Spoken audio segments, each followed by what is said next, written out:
Welcome to Visionaries Global Media, your number one source for podcasting entertainment. Visionaries Global Media, envisioning excellence on a global scale. This is Banned from Ringside. Tonight on the Banned from Ringside podcast, CM Punk gets squashed. Johnny Gargano makes his big return. NXT was pretty good, and the Hunter Hearst Helmsley era continues to improve. That and a whole bunch more tonight on the Banned from Ringside podcast. Damn, I guess that motherfucker did get squashed, though. Squash. Ditch that 9 to 5. It's time to feel alive. Hello, Marks, and welcome to the Banned from Ringside podcast. As always, I'm your host, Bill Vagey, a.k.a. John Squashley. And sitting directly in front of me, we have Jason Cornelius Bell. What's going on, JCB? Yeah, I was about to say, one week it was the word quit. This week is probably the word squash, because I think we're going to hear a lot of that. And on that level, we know. Let me allow the congregation to bow their heads as I read from the latest edition of the Banned from Ringside podcast, volume 271, chapter 3, verse 14. And the good smart saith, hashtag boo the heels. It's all good, baby. Listen, share, subscribe, repeat, the holy trinity of BFR. It seems like every week I'm like, this is the week where it's going to be a little calm. And then, of course, TK decides he wants to put up a world title match to unify their world title, so obviously we'll talk about that.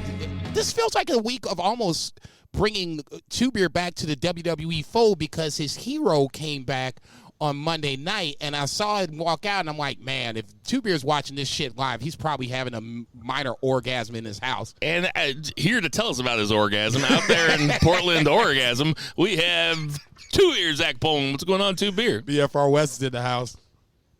Another day. Got to give them hell. Burning straight through the dark. This rebel heart. But it is a good week of wrestling. Bad week personally. My whole family has COVID. I'm the only one in the house. No symptoms, no positive tests. So it's only a matter of time before I get 5 days off work to watch wrestling. So we'll just see how that goes. Nice. We are coming at you from stormy St. Charles, Missouri. It just rained. I mean, it is Okada here? Because there was a rainmaker here, because It rained like a motherfucker, but it seems to have subsided now. Hopefully they'll shut the cicadas up after we got some complaints a few weeks ago from Tender Mahal about the cicadas. God, it's like, there's no Okada, but there's a whole lot of dead Native Americans. So. Wow. Jesus Christ. Well, that took 5 minutes. I'm just kidding, Tender Mahal. We appreciate the feedback. So, like I said. Just not the microphone feedback of the cicadas. Oh, right. My God. That was really good. Yeah. So, without further ado, let's get on to that 3 count. 1, 2, 3. JCB, kick it off. Going to do things a little differently, because when Bill broke it down how we wanted to do the 1 count, or the 3 count, actually, it kind of makes more sense, because Moxley and Punk deserve their own 1 count because of how things ended, where we're going to go, and speculation, yada, yada, yada. So let's talk about it. Jon Moxley, CM Punk for the unified Undisputed AEW Championship was not the main event on Wednesday Night Dynamite. That started at the top of the 8 o'clock hour-ish, give or take. So that might have been a cue, because we're all trying to figure out where it was going to start, okay? If it started like it did with Danielson and Hangman at the very beginning, it probably was going to lead to something, versus somewhere in the middle where it was going to lead down a different road. Well, this opened up to the 8 o'clock hour, and it led down to a different road. CM Punk gets squashed by Jon Moxley. Moxley wins the Undisputed Championship. If it was 5 minutes, I would have been shocked if it was 5. It was less than 3.5, I think. So this is squash territory. So we all saw it, so let's kind of break it down a little bit. Moxley gets kicked by a roundhouse by Punk, but Punk immediately goes down to sell the foot injury that he had diving into the crowd. Moxley takes over, wrenches the ankle, A couple of Death Riders later, I look up, and he's flipping the crowd off, saying that, fuck you, I'm no longer the interim champion. He wins the match. I'm honestly stunned a little bit, because I worked that night. I stayed off social media until I physically started to watch Dynamite. Nobody gave me an indication of what was going on, which is perfect. Thank you, everybody.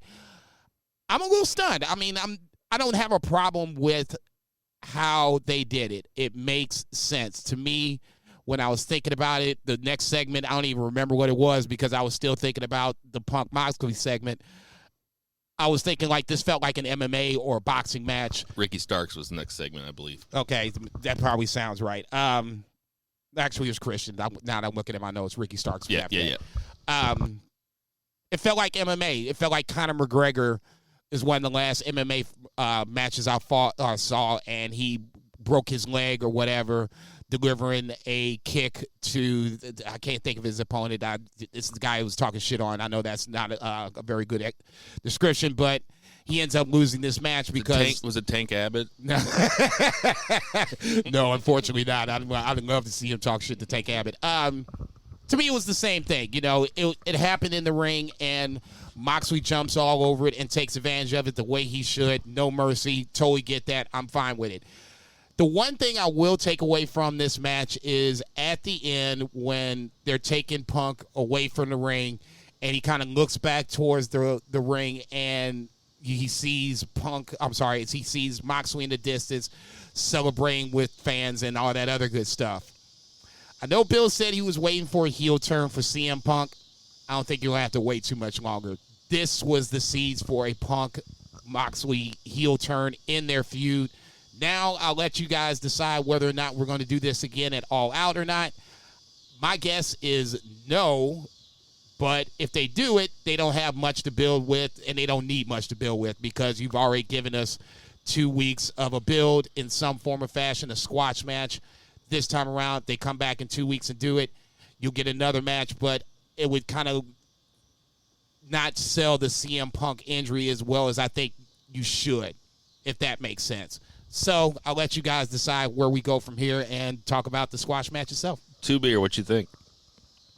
I loved it because, the last couple of weeks I've talked about how boring it would be for Punk to just come back and win the title. And then this amazing job that Moxley's done as quote-unquote interim champion would kind of just go away. And this not only cements Mox as the star that he is. He's the first ever 2-time AEW World Champion. He's legitimately awesome at what he does.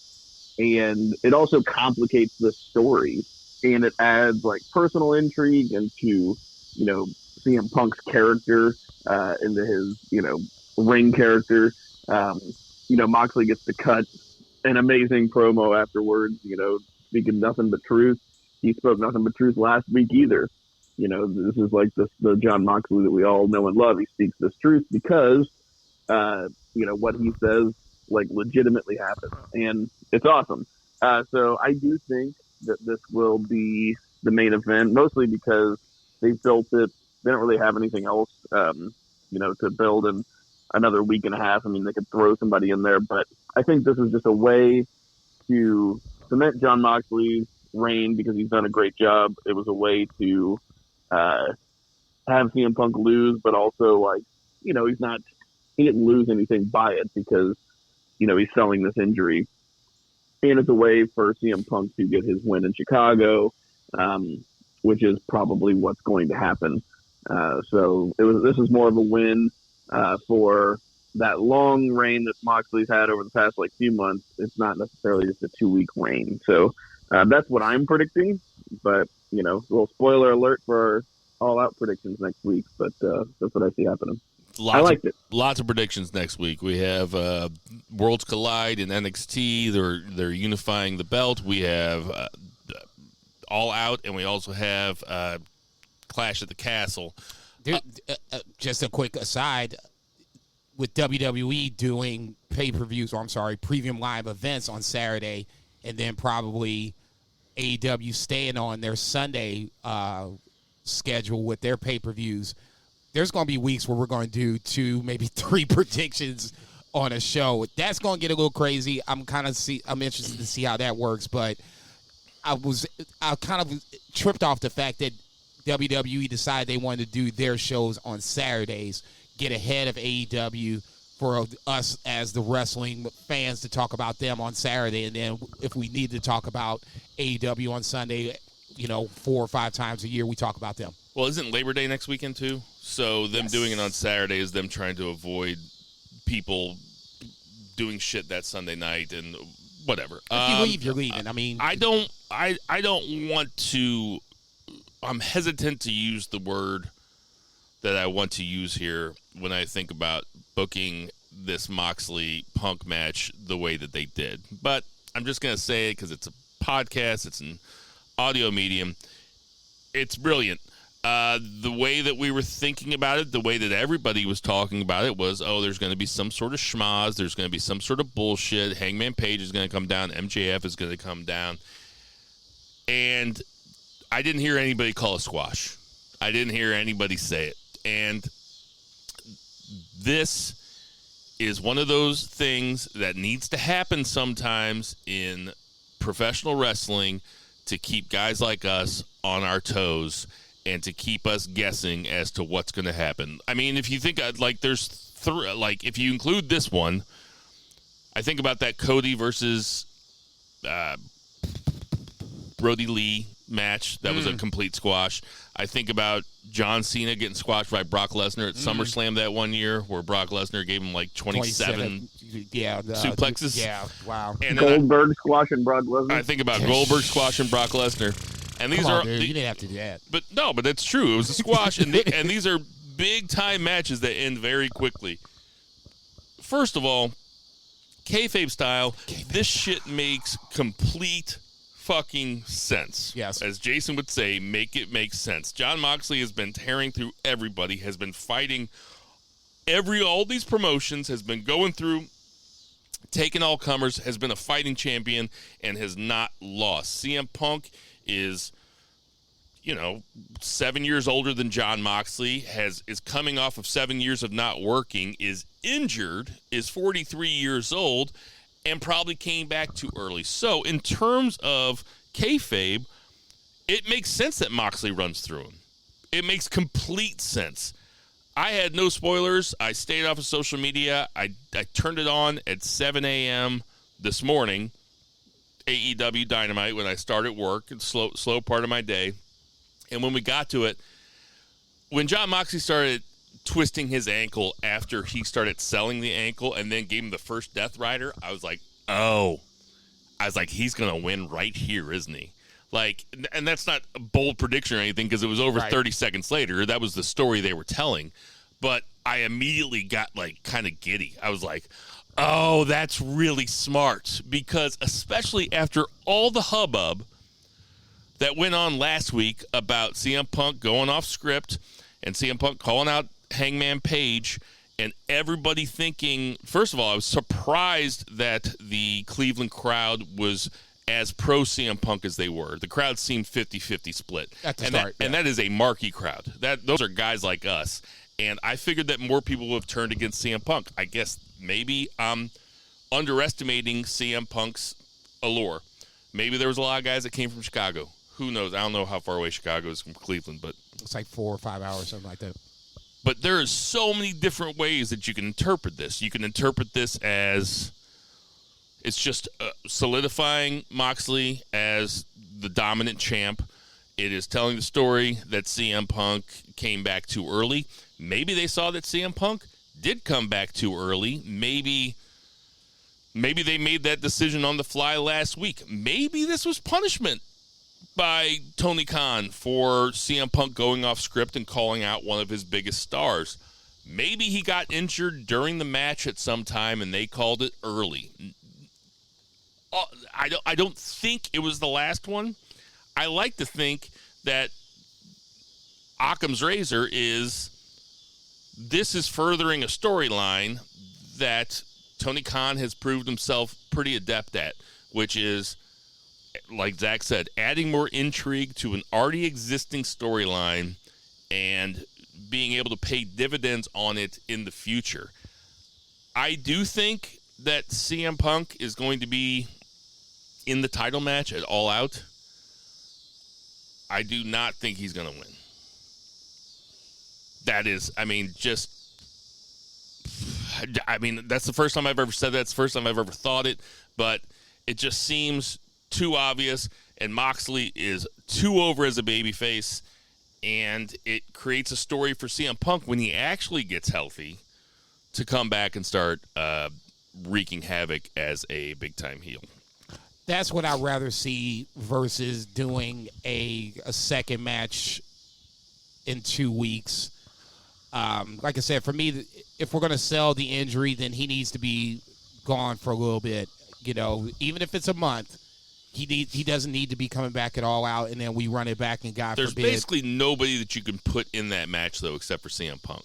Except for, I guess, maybe Hangman Page. That was going to be the next words out of my mouth is Hangman Page is in position to where he could be the next guy up. Now, granted, it wouldn't be against the guy that he lost the title to, but if I'm not mistaken, he hasn't gotten his contractual rematch yet. If it ends up being Hangman Page versus Jon Moxley in the main event at All Out, then the work is the shoot, and everything has come full circle, and we should all explode into pure energy. What do you think, Zach? That sounds appropriate. That's hilarious. Zach, what do you? I still think it's going to be Punk. I really do. And you think he's going to win in Chicago? I mean, I wouldn't say I'm 50-50 on that. I'm leaning that because I think that was probably the original plan, and I think this Dynamite made that feel better. I mean, I wouldn't be mad about it. I think, we're talking about MJF coming back too. I think doing that on this show and not necessarily screwing CM Punk out of the title. Maybe he helped CM Punk win the title because he wants to take it off of Punk because he beat Punk multiple times, but he ain't beaten Moxley. I mean, if I was trying to fight one of those dudes, I would definitely fight CM Punk. The other thing shoot or kayfabe. Sure. The other thing that I want to say, after I saw it, I went back and looked at Friends of BFR, and I went back and looked at Twitter. I thought it was really smart that they started at 8 o'clock. At least Excalibur explained it away by saying, there's an hour time limit, so we have to start now. And if not, we'll make it up. Now, they had already advertised Ricky Starks for later in the show, but, I mean, I can look past that. I just think that that's really smart booking. TK kind of did the same thing on Rampage when the Buddy Matthew or different match the Hook Zach Clayton match ran really short, and then Excalibur did a great job of being like, well, we didn't think we thought that was gonna last longer, but now Buddy Matthews is gonna have an impromptu match against Serpentico. I think wrestled like he was double talked. Go to sleep, motherfucker. I think that's a really smart. It adds to a bit of the realism. Like we know that wrestling is scripted. We want it to be scripted more realistically. Right? That's what we're looking for. And I loved the squash. I did. Well, I mean we're still talking about Goldberg versus Brock Lesnar. Fucking 10 years down the road. Now, we will remember this match because it was a squash. I remember the first things when they would pan to the crowd and people were like, aghast because this had happened so quickly. I wasn't that bad, but I was just like, damn, that's crazy. They went on ahead and did it this way. Now, apparently, Punk had to be talked into this, and I read this on Cage Side Seats this afternoon. Punk had to be talked into this finish. I can see why he had to be talked into it. I don't think it's because of him losing, but maybe just losing in the wrong time, wrong place. Maybe he didn't want to do it on Dynamite.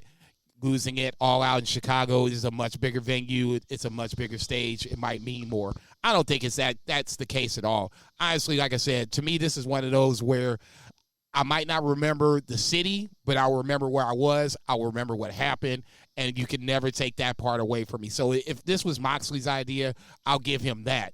But it just leaves that open void for All Out that we have right now.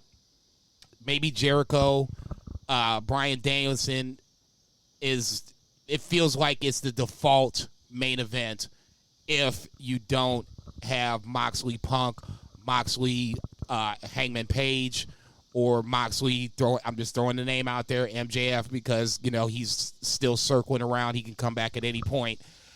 if you don't have one of those 3 matches, Jericho, Bryan Danielson is probably the next biggest match that you can make for the main event. And there's no disrespect to either one of those guys. You know, obviously great performers on certain people's Mount Rushmore. That just doesn't feel like it's the all-out main event. It's not big enough. Zach, any final thoughts on this title match? Matt Rule, definitely memorable. I will point out something that I saw someone on Twitter point out, that since it was Cleveland, not only was it close to Moxley, hometown of Cincinnati, but it's also the city where CM Punk walked out on WWE. It's the city where he got his first UFC loss, and now he just got squashed by Moxley in his return for the AEW title. So that all also the adds little like chicks a nice with layer. the crimson lips go Cleveland Rocks. CM Punk. I was about to say, fuck House of Torture. Ohio! I was going to say, fuck House of Torture. I was about to say, that's the House of Horrors when it comes to CM Punk right there. God damn, I didn't know that shit. Let's not talk about House of Horrors. That just reminds me of that maggot match with Bray Wyatt and Randy Orton. Let's get to that. 2 counts. Ugh. 1, 2. Was that during the podcast? Yes. It was because it was the talking early about stage. how much I loved it. And And I know, I'm sure I hated that shit. It just. Did you really love it? I did at the time, yeah. It was God, very such a mark. gimmicky. I rewatched it like later on and kind of was just like, kind of like the Asylum match with Jericho and Ambrose. Yeah, loved terrible. it. Terrible match. And then, God, he's such a mark. I love it. I love it how much you like stuff. 2 beer. What's the 2 count? speaking of how much I like stuff, let's talk about the main event on this AEW Dynamite. What a goddamn match. We had the Will Osprey Appreciation Society, otherwise known as Aussie Open. No, dog. Man, hell no, you ain't gonna do that. You ain't gonna do that. Man, fuck that. You ain't gonna do that. It's more than Will Ospreay in that group, God damn it. I know. They're really good wrestlers. Aussie Open rules. I've seen a good amount of them. They're really good. You ain't shit. But I couldn't think of United Empire's name for a second, so that's what I came up with. But they wrestled Death Triangle, and man, we knew this was going to be good, and it was better. Yeah. It was. I was listening to Wrestling Observer Radio this morning, and Meltzer said it was the best 6-man he's seen since Young Bucks and Adam Cole faced Ricochet, Seidel, and Osprey at PWG. So I rewatched that before the podcast, and man, it's like it's in that league. It's actually more polished than that match, and that match is like kind of it's almost like a parody of independent wrestling in and of itself. It's like so over the top, which is what makes it great. But this match was awesome. It was like a half an hour long. So what I did was I went back and I found the fight feed online, because what I was watching was just, American cable. So I was not able to. I was watching picture in picture, but that sucks. Like you end up like watching the Pizza Hut commercial. Dude, I say that all the time, man. I appreciate picture in picture, but I always catch myself watching the commercial versus watching the match itself, because the commercial is bigger, so it captures my attention more. Yeah, it's like thanks, but no thanks. Right. Like, yeah. But, that said, I'd rather have it than not. But I was trying to pay attention to it, and, you'd lose something. Because those guys were not stopping. They were not like, oh, we're in commercial, let's do a chin lock or whatever. They were like still going balls to the wall. So I rewatched it today, another half an hour. So much better without the commercials.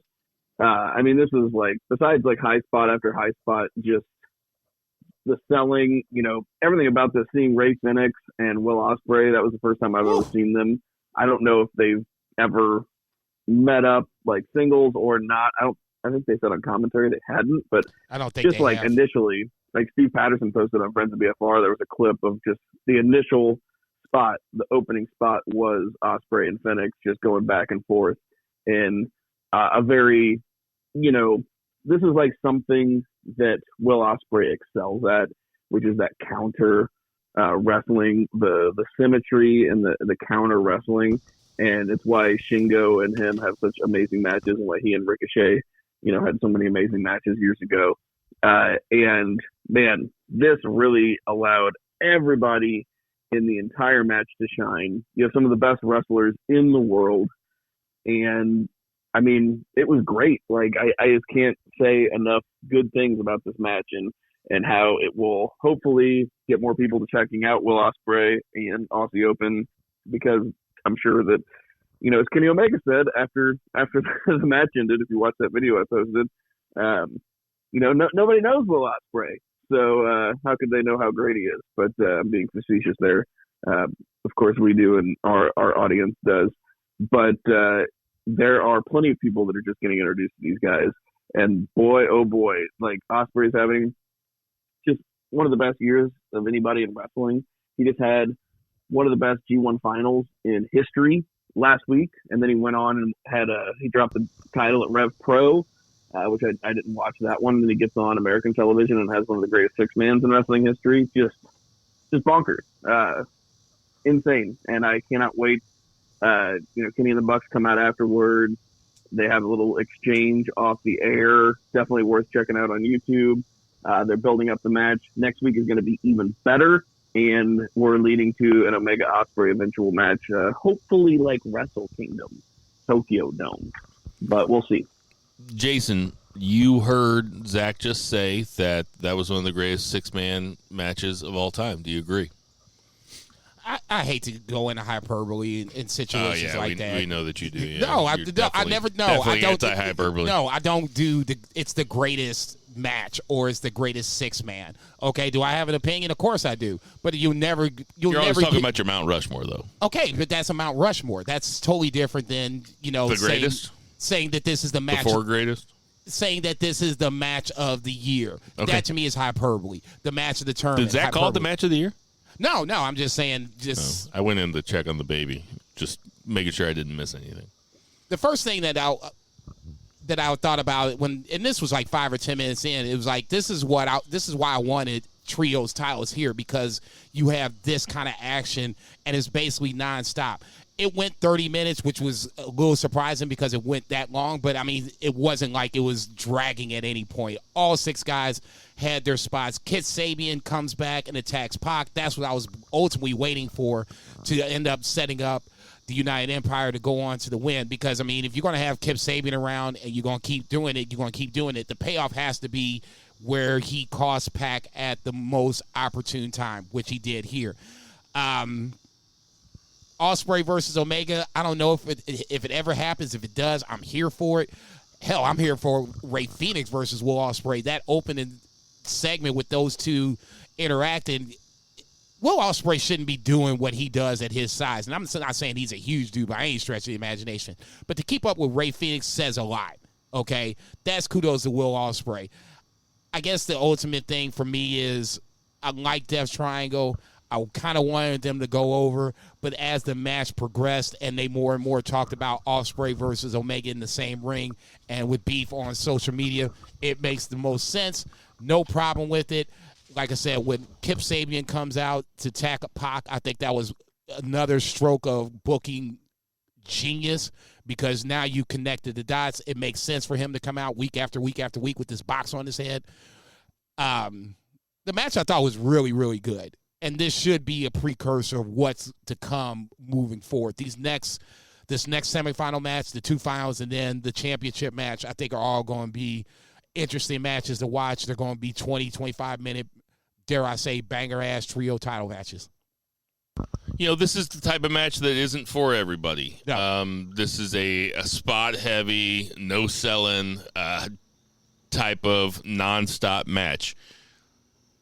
Wrestling can be a lot of different things, and this is one of the things it can be. Is it my favorite type of match? I don't know. Probably not. I think that stuff at the beginning with Phoenix, I can't say Phoenix. I just can't say it. It just seems weird to say Phoenix. But with Phoenix versus Osprey. Oh, you really worked these. Phoenix versus Will Osprey. Hey, at the beginning. Say OMOS. Almost. To use Jason's parlance, that guy's been on the side of a milk carton. But to me, that stuff looks like Cirque du Soleil. And listen, I've never seen Cirque du Soleil live. I've seen it on PBS before, and it is impressive as shit. Now, Will Ospreay is probably making more money doing pro wrestling, but he could be one of those guys. It is very athletic. It's almost like it is gymnastics. That's pretty much what it is. I also am one of the hardcore apologists for gymnastics, especially men's gymnastics in the Olympics. I love watching that shit. Those dudes are the strongest motherfuckers, the most athletic motherfuckers. I just also think that Will Ospreay is one of the best strikers that New Japan has, and I love watching them punch dudes also. You know, that's very nitpicky. This match was incredible. I loved every bit of it. When I checked the time, when I thought that we were close to the end, there were still 16 minutes left in AEW Dynamite, and I was like, holy shit, like they're going to really go with these guys. Oh, you going the whole 16, huh? Yeah, and I enjoyed the shit out of it. I guess I was rooting for Death Triangle, I guess, in my heart of hearts, but I also wanted to see Osprey and Omega in a ring together. I think that Osprey and Omega are a very interesting case to compare each other to, because they're both Gaijin. They both have made their name pretty much in New Japan pro wrestling. Started as junior heavies, both started as junior heavyweights, and they're both.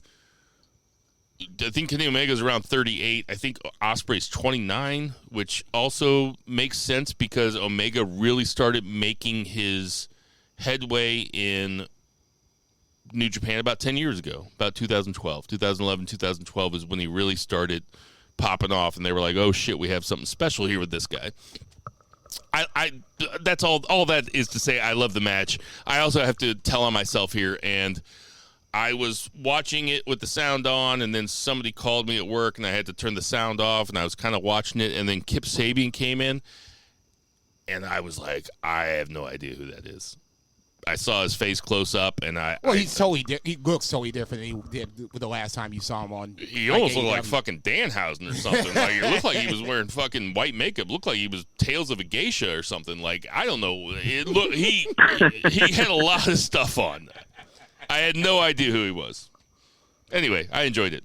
Yeah, I thought it was really good. And next week is going to fucking rule. Yeah, ultimately, that, like Tubular said, the post-match with Kenny coming out and Don Callis holding him back, that's another thing that I want to see moving forward, the Don Callis effect of what he is with the Bucks and Kenny. Also very happy that they didn't...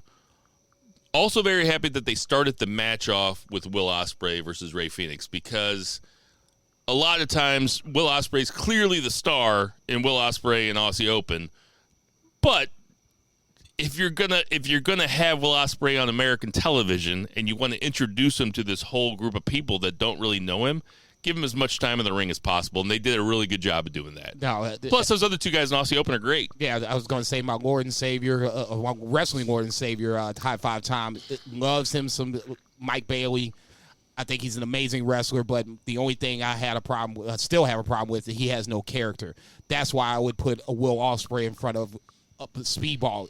Will Ospreay has character. Whether you like it or not, it's a totally different scenario. But when he grabs the mic, you at least pay attention to what he's going to say. I mean, saying Will Ospreay has character is such an understatement. I might actually say that Will Ospreay is the best current working wrestler, just because not only is he phenomenal in the ring, he'll do any kind of match and be amazing at it, and he'll play any kind of character and be amazing at it, and like actually genuinely evoke emotion out of you. Like that G1 final, like he's like a heel in New Japan, and he's going against Okada, and like people are rooting for him. I'm sure I wasn't alone in rooting for him, and he's crying as he's leaving the ring as a heel, and I feel bad for him. I feel empathy for him because I felt like it was his time. He did this match over in Europe with Mike Loco, where he was just like, it was like a 1970s like babyface versus heel match. Just insane how good of a character that he is. Before Jason got here, I was just waiting for him to show up, and I just turned on Sami Zayn Broken Skull Sessions, and the first 15, 20 minutes is Stone Cold Steve Austin having Sami Zayn walk him through the Johnny Knoxville match, and Sami Zayn talking about how proud he is of it, and Steve Austin being like, 15 years ago, I never would have appreciated a match like this. And Steve Austin, like, effusively talking about how great the Johnny Knoxville match was and how he got everybody to buy into the near falls. And I think that Will Osprey could also do a Johnny Knoxville match and make it just as good as Sami Zayn did. And I only say that because it's fresh in my mind, but I'm telling you guys, if you guys go watch that Broken Skull Sessions, it is very, very, very good to watch Sami Zayn and Austin talk about the Johnny Knoxville match. Will Osprey does have a good sense like a delight. I can see that happening. Yeah, it's great. What was next, Zach? I mean, this kind of tends to be the way we go, so we'll just book in the show because it started out with a great segment of Daniel Garcia and Chris Jericho kind of having a confrontation because Jericho interrupted Garcia's moment with Bryan Danielson after their match last week. And this was fantastic promos from Jericho, not surprising. Danielson's music hits, he comes out, fantastic promo from him as well. And Daniel Garcia did just as good a job as these two absolute veterans who are known for making great promos. And we already know that Daniel Garcia has chops in the ring, and the fact that he was able to hang with these guys in this segment shows that he has the potential that TK obviously thinks that he does by giving him all of this television time and working on building him as a new star, which is a brilliant move on TK's part. Is he a marquee dude right now? No, but this is laying the groundwork for him being a marquee dude, and it also lays the groundwork for a very marquee match. Like Jason was saying, if there were no AEW title match, you could run Jericho versus Danielson as the main event of a pay-per-view. No problem. So you're saying, I'm not being funny. You're saying marquee like MARQUIS, not marquee like MARKY. Yes. Marquee is, in the French term of like a headline match. Either one kind of works. Yeah, that's true. But yeah, I mean, I thought all these guys did a really good job. It complicates Jericho Appreciation Society, most notably Daniel Garcia and Jericho. So it adds, a level of complication, a level of conflict into their story. It builds a match, with between two very big stars at the same time, and it helps get Daniel Garcia over. Really, I just thought this was kind of the best, it's a good example of what AEW does right when it actually does right, when it doesn't get too cute, doesn't get too complicated. This is a great balance. I thought this was a great way to open the show. I would give the segment an A, and the only reason I wouldn't give it an A+ is kind of nitpicky, but it's because it kind of infantilized Daniel Garcia in the middle of those two. He's like, they're like, say you're a wrestler, say you're a sports entertainer. He's like, you're trying to make me decide right now. It's like he's yelling at his divorced parents or something, but that's neither here nor there. Before that last line, which was obviously fed to him, like somebody told him to say that. Before that last line, Daniel Garcia was tremendous in this segment. Jericho was tremendous in this segment because he wasn't over the top heel Jericho.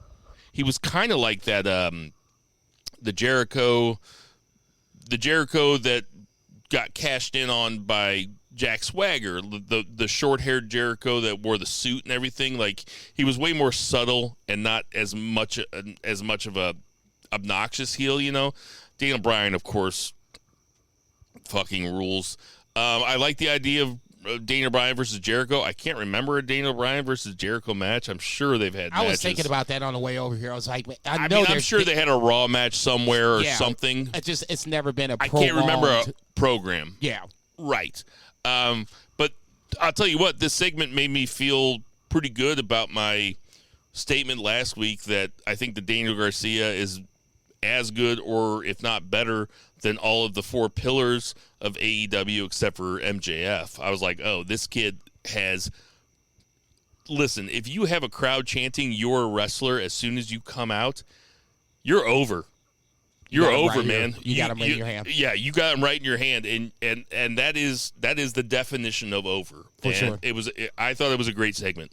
When I was watching it, there was a point where there was a camera angle, and you had Garcia in the middle and Danielson on one side and Jericho on the other, and it felt like the devil and the angel, fucking with him. You had Jericho's like poster. Yeah, you had Jericho's like say you're a sports entertainer, say it, and Brian Danielson's like, come on, man, you know better than that. And it was literally like watching Daniel Garcia getting pulled apart by his mentor in Jericho, by his hero in Danielson, and you're watching him getting pulled apart. I didn't necessarily have a problem with the final line where he's like, I can't do this right now. I got to go off and, decide, by myself. That makes total sense. The way it was presented. I wish you would have said, sorry to cut you off. I wish you would have said just, you know what, fuck both of you. Like, I'm a man, fuck both of y'all, I'll be back, and then have those guys go on. It's essentially what he said. It's just he didn't say it in the way that you would say it, or I would say it, or maybe Two Beer would say it, whatever. The fact of the matter is you're not going to put me in this spot. Two Beer would have been like, come on, both of you. I'll just come on both of you. I love you cried. Both. I love you both. Can't we just all get along? It's the BBC fucking JAS fucking faction at that point. Two Beer is the fucking head man at calling it like that. I didn't have a problem with it, man. I love Daniel Garcia in this spot, man. I still think he's going to end up turning on Bryan Danielson in the end, but for this moment, all three played their parts really well. Daniel Garcia as the tortured soul, Bryan Danielson as the babyface, the angel, and then Jericho, once again, he doesn't have to do a lot, but every time he comes out, he delivers, and there's something to be said about that. Just imagine me pushing my non-existent glasses up the bridge of my nose with my index finger. I looked it up on cagematch.net, and they've wrestled one time, Daniel Bryan and Chris Jericho, and it was in Daniel Bryan's WWE debut on NXT. They got like 5 minutes. So. Wow. That is incredible. Yeah. So, yeah, this is a match to look forward to. All like Daniel Bryan matches you should look forward to every single big Bryan. And they're talking about the Lionheart coming back again, so this is going to be a technical masterclass, as my man would say, across the pond. Very cool. This could be a main event if there is no AEW title match. Agreed. Yeah, it was super cool, too, where he was like, Jericho's like, they say you're the best in the world. He's like, I've been around with you. I've never seen it. And Danielson was just like, really? Do you think you'd ask Stu Hart or Owen Hart? I was like, who's okay, the better wrestler? okay, yeah, who do you they're think fighting. they're going to say? I'm like, yeah, they're fighting. That's it. I thought it was Garcia. I apologize. My bad, everybody. He ain't lying. Chris Jericho. No. I'm not saying he's not lying, but when I've had to defend The Rock's status on my personal Mount Rushmore multiple times because Chris Jericho feels like he's nipping on the heels, if not overtaking him, and I just now don't want to admit to that. There's something to be said about it. This Chris Jericho run of 2022 with no titles, no nothing, being the stir that straws the drink has been really, really good. What was next, Zach? So we had a notably good wrestling match. It leads to some things, but you can argue whether or not these things are good. So it did build towards the pay-per-view, but I'm interested to see what you guys think about this. We had Dax Harwood versus Jay Lethal. As good as you would think it was. Just like a really, really good professional wrestling match.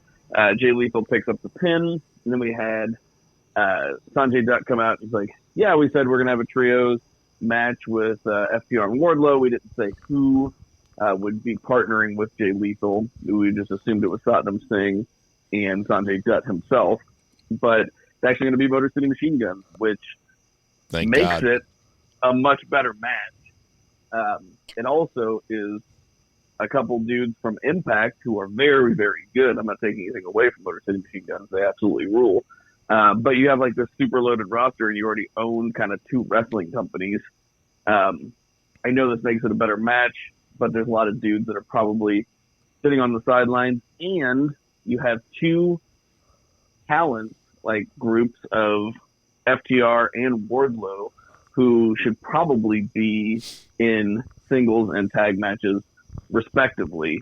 If, we're talking pay-per-view, like Wardlow should be defending his belt. FTR has all the belts. And then the Acclaimed are over here getting a goddamn tag team title match, which I know the Acclaimed are getting over. I'm not against them getting a title match, but pay-per-view seems kind of weird to not put, your worst named tag team that is very good, that has a title, as in Swerving His Glory, and against the best tag team in the world, kayfabe style, that has all these belts. So I don't know. What did you guys think of the match, and what do you guys think about the build to this pay-per-view setup? So I thought the match was good. For some reason, it seemed to me like Lethal got a little blown up at the end of the match. They were trying to do that thing where Dax Harwood kept putting pins on him and Jay Lethal kept kicking out. And there is no doubt that has to be exhausting. But it looked like Harwood was slowing himself down or it looked like Jay Lethal was slowing Dax Harwood down. That's what it looked like to me. Now, maybe I'm completely misinterpreting that. I just looked up their ages. Dax Harwood is less than 1 year older than Jay Lethal, because I was like, man, is Jay Lethal 6 or 7 years older than Dax Harwood? No, not the case. Harwood was born in 84. Lethal was born in 85. That being said, makes total sense that Jay Lethal goes over. Jay Lethal is the singles wrestler. Dax Harwood is the tag wrestler. If we're going to be smarky about things like that, that shit should count. I'm just glad that we don't have to see Sanjay Dutt and Satnam Singh in a trios match against FTR and Wardlow, and then it's going to be Jay Lethal with Alex Shelley and Chris Sabin, the Motor City Machine Guns, who I fell in love with when I used to watch TNA Impact, when they had the Best of 7 series with Beer Money, which was Bobby Roode and James Storm. And they had a Best of 7 series on like 7 consecutive Impacts. Maybe the last one was on a pay-per-view that I think it was the only Impact pay-per-view that I actually bought. They used to be like $20. Yeah, I was about to say Steel's amazing tag team name, by the way. Beer Money. Yes. And I'm when I saw Motor City Machine Guns, I said out loud, I was like, oh, fuck. I was like, okay, cool. This is not one of those things where Tony Khan is signing everybody, which we'll get to later. He obviously doesn't sign everybody. This is one of those things where he's got a lot of money to throw around, and he wants to put on a good pay-per-view, and he wants to keep shit fresh. And WWE is hot right now. AEW is not cold. AEW is still hot. I mean, we have still, and I know that we're AEW marks, at least Zach and I admit to it. Jason doesn't, but like it's number 3. But there is Jason's in a 20-foot by 20-foot closet in regards to his AEW fandom. He's heating up. That's really good. But this I'm in a glass case of emotion. This is obviously a way more attractive match. If you're going to plop down the $50 to watch the pay-per-view, you'd rather see the Motor City Machine Guns in this match with FTR and Wardlow and Lethal than you would seeing Satnam Singh and Sanjay Dutt. I mean, that's just a fact. Nobody would argue with that except for maybe Sanjay Dutt's mom. I'm sure Sanjay Dutt's mom will be okay if Sanjay takes the night off. If there is a negative... Hey, Mrs. Dutt. Hey, girl. If there is a negative, I guess, spinoff from the Trios tournament, Trios titles, it's the lack that you don't have, I guess, normal, regular AEW tag teams in the mix. Don't get me wrong. Motor City Machine Guns are the shit. Easily one of the top 5 tag teams in the world. I have no problem saying that. And you can name other 4, but you're going to have to put the Motor City Machine Guns in this list. I guess my problem with it is, first and foremost, it kind of feels like a small indictment on the tag team division that you have to bring in the Motor City Machine Guns in. There's not another heel team that you can fit with Jay Lethal to face Wardlow and FTR. maybe it's an ROH angle that I'm not seeing. And then, you have FTR and the Motor City Machine Guns wrestle for the ROH tag team titles. I get what you're saying with Swerve and the Acclaim. It feels like an underwhelming title match on both sides. I like the Acclaim. Well, especially when you consider what tag title matches have been on AEW pay-per-views thus far. This is underwhelming, to say the least. Probably the worst of the bunch, and I don't even really think I have to look at the list. If I had to take a guess, it's probably the most underwhelming, like you said, off the jump. You don't have to look at the list. I'm sure I don't. You don't. I'm probably not going to. You don't have to. So I won't. Okay, good. Don't look at it. Fine, I won't. You can have the last word now. I guess my point is that I don't like the fact that it's the Motor City Machine Guns in this spot. I'd rather have it as a heel tag team, but the fact that you have the trios title going on, and like Bill said, you could bring in a name tag team to make this thing work and have a really good match to itself. I get it. I just don't like it. Fair enough. Zach, what else? I think we can skip over the couple matches. We already talked about the Acclaim and the implications there, so we don't have to talk about Billy versus Colton. I don't think we're really going to talk about the match for the women's match, Kylan King versus Britt Baker. I don't know if anybody has anything to say about it, but we do have to talk I think we got to talk about the reason why that match happened. One, it shouldn't say the reason why the match happened. It's basically happening because Thunder Rosa has to vacate the title. Yes, that was what I was getting to. So, okay. Not vacating the title. She can't defend it, so there's going to be an interim champion. However you want to put it. That's obviously the way that TK wants to go with it.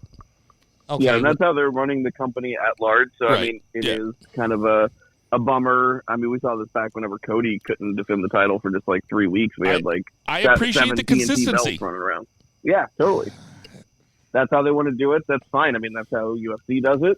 Pick a way to do it and stick with it. Okay. That's what they're doing. Then I'll say this real quick, and then you can break down the Thunder Rosa shit.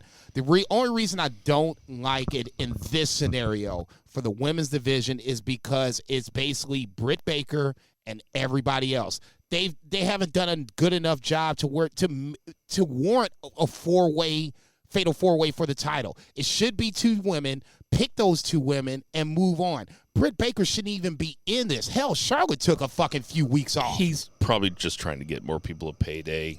Probably get a little bit more eyes on people. There's that, and also Britt Baker's their biggest star. So that is something to say. I'm not going to disagree with that. Okay? Well, apparently there's actual heat between Thunder Rosa and Britt Baker's Jamie team. Hayter. Apparently Thunder Rosa might have broken Jamie Hayter's nose during a match, and after the match, Thunder Rosa hid in the bathroom because she was afraid that Jamie Hayter actually wanted to fight her. This, I refuse to believe this rumor. Yeah, Thunder Rosa's an MMA fighter. That seems very gossipy. Yes, it seems really gossipy, and it also seems kind of sexist. If I'm being honest, it seems like, the ladies, the ladies here, the champion, she's hiding in the bathroom. It's like that seems like bullshit to me. A part of that spin-off of that rumor is the fact that Thunder Rosa is apparently, quote unquote, not hurt, and they're trying to take the title off her to give this backstage heat time to cool down. And if you have a problem with CM Punk trying to bury Hangman Page, then you should probably have a problem with Britt Baker coming out here burying her competition that she goes over, which is Kylie King, right afterwards, and then she kind of buries Thunder Rosa by saying, every time I fought, I wrestled with a broken wrist. I had a broken freaking wrist. She does that thing that's Kurt Angle's thing, and I kind of hate Britt Baker. So here's the thing. All right, so let me set this up so that we can get to the meat and potatoes. Please. So Thunder Rosa not relinquishing, but she is not able to defend the title, whether this is Shawn Michaels or not, whether this is losing his smile, maybe Thunder Rosa lost her smile, I don't know. whether it's legit or not, but she's not going to be on this pay-per-view. Britt Baker was not scheduled to be on this pay-per-view. It was supposed to be Toni Storm versus Thunder Rosa. They've been a tag team, kind of a built-in, natural a feud here, a natural match. And so we have Toni Storm, Hikaru Shida, Britt Baker, and Jamie Hayter in a 4-way elimination match. Now, I know people are upset that Britt Baker is in this match. I don't necessarily know why. She is their biggest star. It completely makes sense. Hikaru Shida, former champion, really carried the belt for a long time. I know where he's a going. Really good wrestler. I know where he's going. Toni Storm was already going to be in the match. Jamie Hayter. It just makes sense, right? She's had some wins.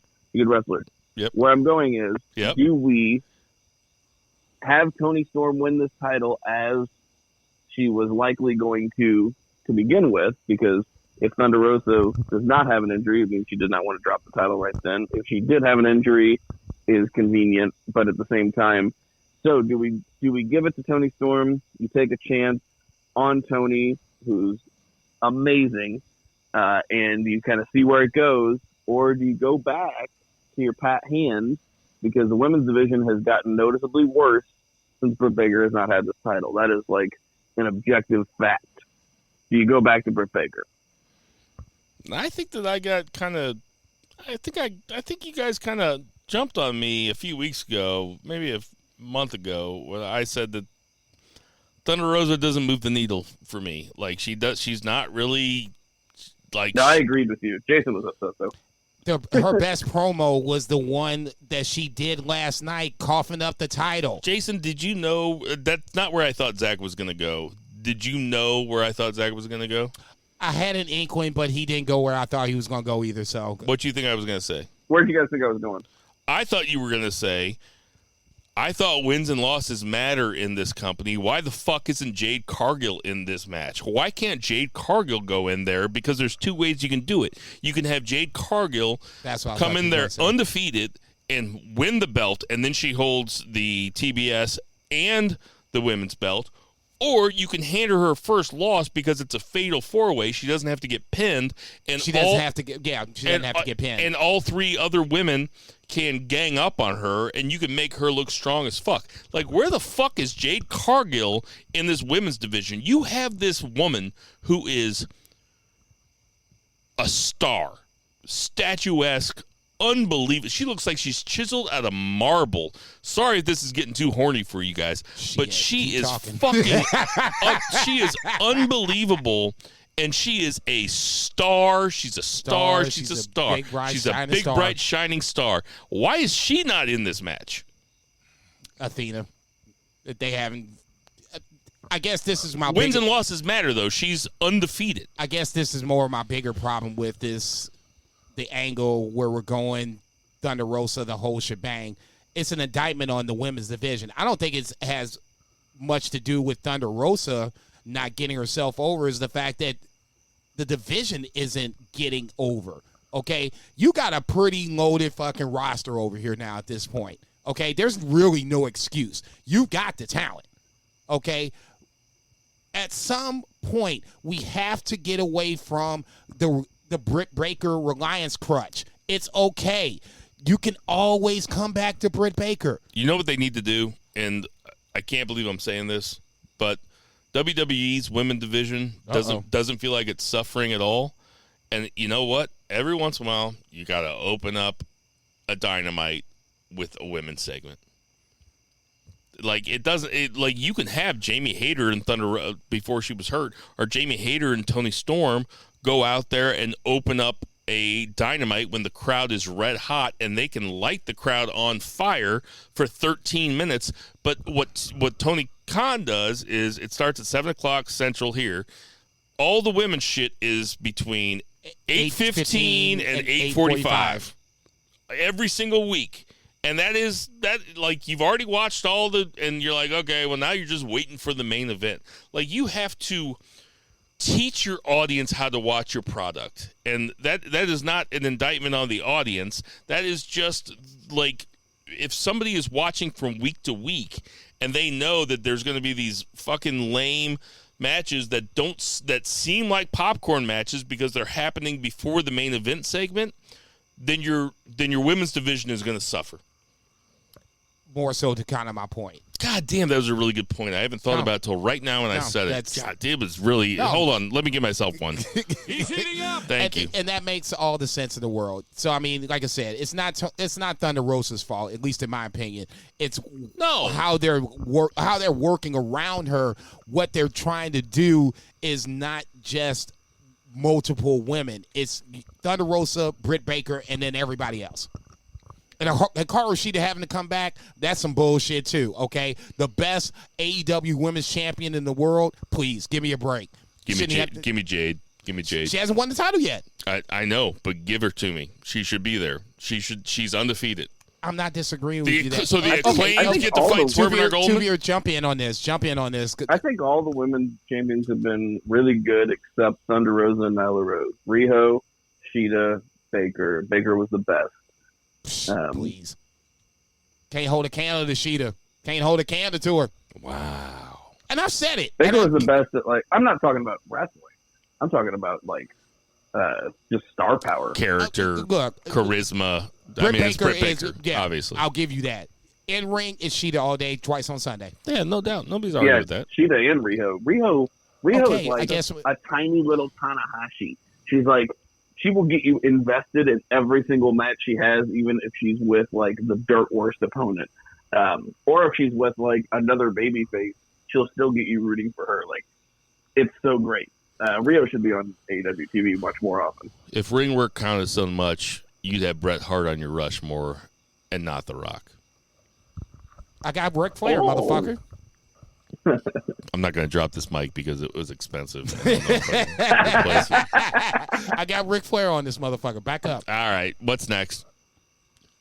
That's it, man. Like we have next week. We'll talk a lot, but I mean, I don't think we need to dive into any more minutia. Well, we had a couple segments that are building to, like, matches. Unless you want to talk about Ricky Starks and I was going to say Ricky Starks had a really great babyface promo. Yeah, it was good. Got me hyped for his match with Powerhouse Hobbs. And I also want to say that Christian Cage had a great promo because it was so understated and he was just kind of seething, and that is different than it's been lately. So, two really great promo segments that happened right after the mock squash. The mock squash, yeah. Let's get to that 3 count. 1, 2, 3. All right, the 3 count is the WWE main roster, and SmackDown and Raw were both very good this week. I don't think that I am falling prey to the moment where I don't think I'm giving too much credit. Like, I think that Raw was actually a cohesive television show that was 3 hours, but even the 3 hours didn't seem that bad. And I don't think that SmackDown was bad at all. In fact, well, let's just start with the biggest story of the week, especially for smarks like us, and that is Johnny Gargano makes his triumphant return to WWE television. He has been on Raw before with DIY. He's never been on Raw before as a singles competitor that I can think of. He comes out after it was after the Lashley AJ versus Ciampa and Miz match, and then there was like a social media vignette, and then Gargano comes out, cuts a promo. Gargano got, I can't tell how much noise they were pumping into it. It seemed like Gargano got a pretty massive ovation, and Toronto was definitely the right place to bring him back because they are a smarky town. He cuts a babyface promo, and Austin Theory comes out. They have history with The Way. I'm just going to get this out of the way before I ask you guys. You saw he said The Way twice, right? I'm just going to get this out of the way before I ask you guys your opinions. But I will say this. I'm glad he didn't bring up Ciampa because The Way is more recent and because there's certainly plenty of time to mine that history with Ciampa.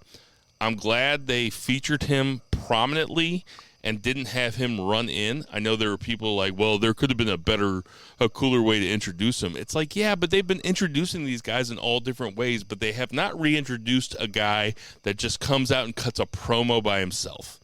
So I thought that was special in terms of the new Hunter era. And I'll also say he has a real chance to take on that Bryan Danielson, that Daniel Bryan, every man underdog slot that can fight anybody, that can wrestle anybody, and actually has a chance as a smaller guy to win the heavyweight belt. I was a big fan of this all the way around, up into I even liked the Austin Theory coming out, and I liked them acknowledging the history between the two of them. Jason, I can tell you... No. I'll let Tubier go first because this is his boy. I agree with basically everything you said. You know, I'll chime in later, but I want Tubier to chime in first because he's the one that doesn't watch WWE that much, and now all of a sudden we're dragging him back in, and now arguably his hero came back on WWE proper around 9 o'clock Central Standard Time. You really love stepping on Zach's stuff. You love stepping on Zach's stuff. He's getting ready to talk about Gargano. He's getting ready to talk. Just let him talk. Let him do his own stuff. Tubier? Zach, how much did you love it? I know how big of a fan you are. Just kidding. All right. Zach, what'd you think of it? I do appreciate the graciousness of letting me go first. The recognition that Johnny Gargano is my boy. I love him. This might surprise some people. Besides the fact, like, the return, you know, obviously I'm going to be excited to see Johnny wrestling in a wrestling ring again. I was actually thrilled that he did it WWE main roster, which, you know, obviously, you know, my character, the person I play on the podcast, you know, would love him to be in AEW. But I think right now AEW that's a character is top heavy. Yeah, it's not necessarily a parody. I'm just kind of joking around. I mean, like, all the really offensive jokes I say, all in character. All the other opinions, like the milk toast opinions, that's just me. Yeah, so I thought this guy loved coming on shit. No shit. Guess we didn't know you after all, huh? I always pull out. Because I like to see it happen. He's got 2 kids. But, so essentially, the return was great because I was happy to see him return. But I think it is fantastic because Hunter being in charge, obviously, Hunter is a Gargano guy. This gives, like Bill said, Gargano to be that dude that goes in there and gives you awesome matches. And they treated him like a big deal. His music hit. The fans were just supposed to know who he was. The fans did. He gave a promo that harkened back to his history. I think the only thing that was a little lame was like the accolades. He did like the Miz thing where he's like, I'm a 3-time North American champion. I'm a 2-time. And you know what I mean? Like, that's just boring to me. That is completely for the people that don't know who he is, though. Yeah, Bingo. But I was just saying, I think it's fair to do because there are a ton of people that were in that stadium that did not know who Johnny Gargano was. So they're about to find out, though, and I think it's cool. I hope they don't necessarily just like feed him the theory. I don't think they will. But if it is Gargano's job to put Theory over, he's going to do it in a really good way. But, you know, we might having like Johnny Gargano available for WrestleMania. You know what I mean? Like, that's amazing. And it's so much cooler for him. He's getting main roster money now. You know, he probably would have got a decent deal at AEW. We might have got some cool matches.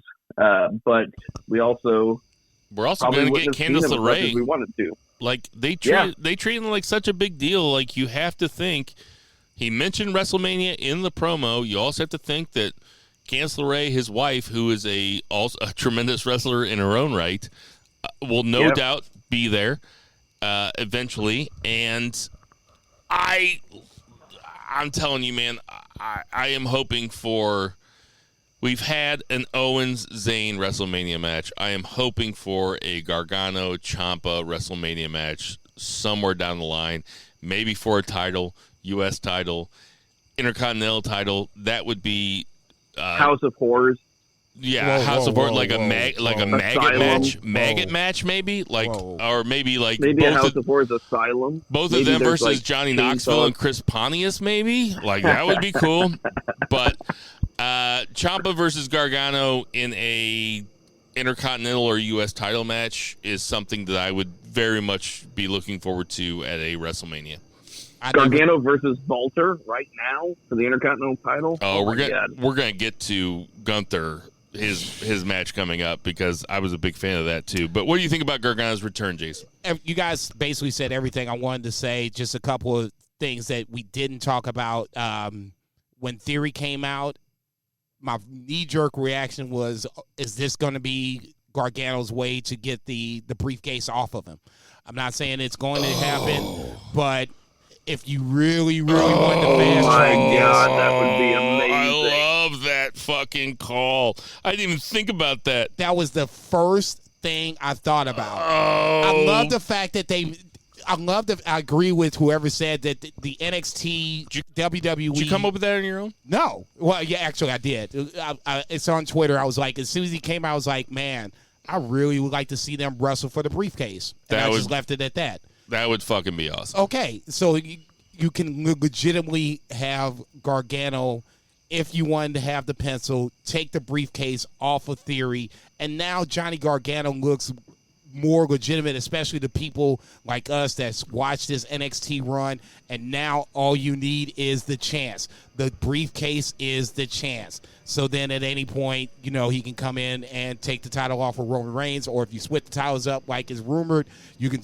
take the title off the guy you want. Neither here nor there. That was the first thing I thought. The second thing I thought was the fact that, like I said, the NXT WWE main roster, developmental roster is starting to have that connection. The fact that he came out with his old music was perfect because that's what I remember. I love Ciampa, but the logo too, with the wink. Right. Is that supposed to be a wink? I'm guessing. Okay. I don't know. It does, ultimately, like I said, to me, that was like the pop where I was like, what the fuck? And I'm like, is this Johnny Gargano coming out? I had to peek my head around the corner because I was feeding the cats. I got spoiled on Facebook, but I thought that he was going to come out during that Ciampa match. And then I was surprised when he came out just in his own segment. Promo. Yeah. Like you guys said, that to me leads. It was like when Cody came back after WrestleMania and they gave him his little promo afterwards. That leads me to believe that he is going to be something of substance. Whatever it is, I don't know. I never even thought about Ciampa until you guys said it right now. That's to me is the two biggest things. From that point, I want to see what happens. But Johnny Gargano being back on, I guess he's back on the main roster, but I guess new and improved. This is the Triple H effect. He came back with Ciampa the first time as a tag team, and it was kind of like, they're getting ready to get squashed. Now he comes back. It's way more exciting, and the possibilities are endless. Okay, so there's actually a ton of stuff that I want to talk about in terms of Raw and SmackDown, and I'm glad that Zach watched them both. So listen, rapid fire, guys. I want you to know I'm not being rude. We gotta keep this moving if we're gonna keep it under 4 hours. So Trish Stratus comes back, Bayley comes out and confronts her. What you think about that segment, Jason? Man. Was that Raw or SmackDown? It was Raw. It was Raw. That was Raw. Okay, sorry. I'll start with SmackDown. Sorry. So we had Ronda Rousey arrested. I don't care.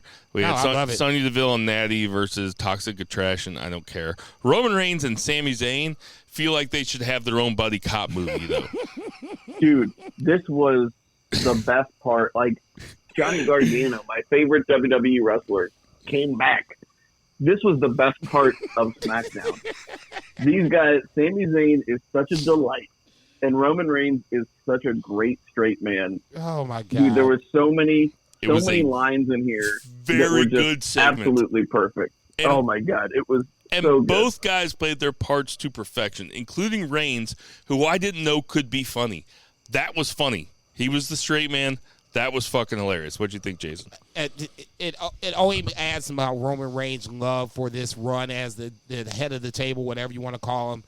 But this segment sets up the finale at the end where Sami Zayn, being the honorary Uso, and I'm using that in quotations, comes out and takes the bullet for Roman Reigns getting the Claymore.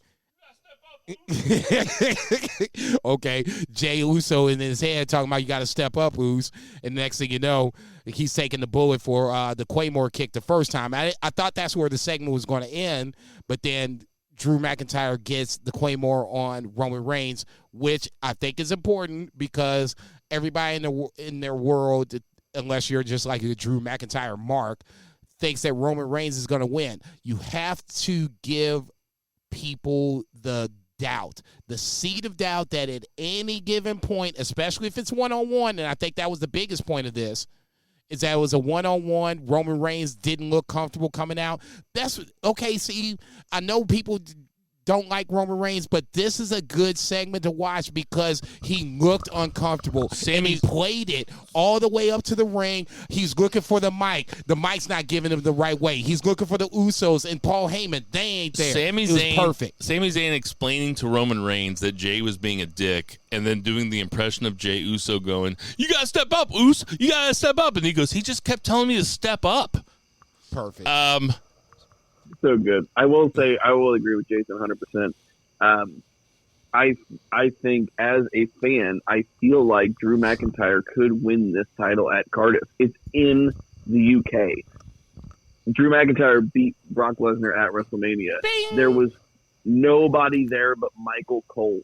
Look at this guy giving away his predictions for next week. We got sponsors, dude. You can't Oh, give I'm not away your saying- predictions like that. I'm not saying he's gonna. I'm just saying that the belief is there, just like they did it masterfully last week with Ciampa and the Almighty Bobby Lashley. Yep. He's literally called the Almighty. He's not supposed to lose. Right. They made me believe that he was Ciampa getting ready to could beat lose. him. All right. There's going to be a couple segments that I skip here, but there's 3 more SmackDown segments that I just want your quick thoughts on. And I say quick thoughts, Jason. That's not a 600-word soliloquy. That's quick thoughts. I said, man, the Maximum male models get shoved out of the ring by Hit Row, who do an impromptu rap show. It's an introduction to their new entrance theme minus Swerve.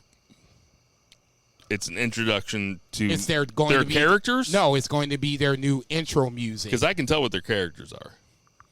See, you ain't shit. You trying to get me to talk. No, I'm not the racist one. It's the guy. It's the writers. What you think about this, Zach? Did not like it. I was not into either team. Hit Row has potential, but I think they are missing something with Swerve. Potential. B-Fab has potential. Jesus Christ. They need to get this maximum male model thing. I don't like it.